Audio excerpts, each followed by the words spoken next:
This clock is typical of things that still keep you interested in the business, and I actually got up about 5:30 in the morning to await the delivery of this clock, and I realised that after 30 years how engaged you still are by things that are interesting and different.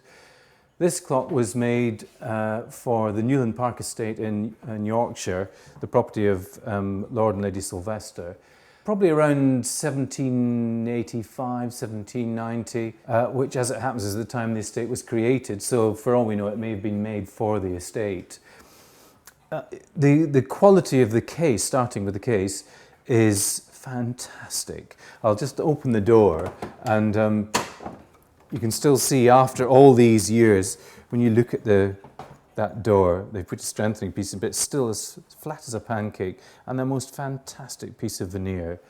The clock itself runs on a tiny little weight, which is about 3.5, 4 pounds, and drives this massive pendulum here with a little rating nut right in the bottom. All that shaping and still perfect. There's hardly a crack or any sign of movement in it.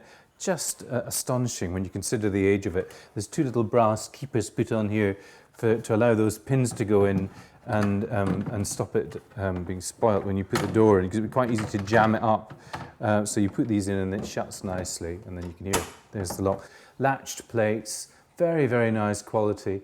And encased with a turned drum hood, and these little carved patri on here, which have never been off. Just incredible how they've stayed on all that time.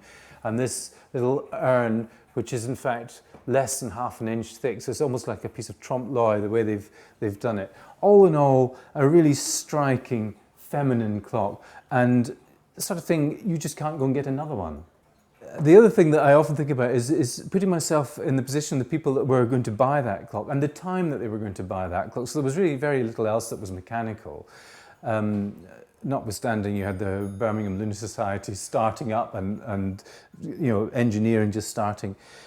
But I was sort of thinking, this clock made for Lord and Lady Silvester, so they were presumably at home waiting for the clock to arrive, much like I did all that time later.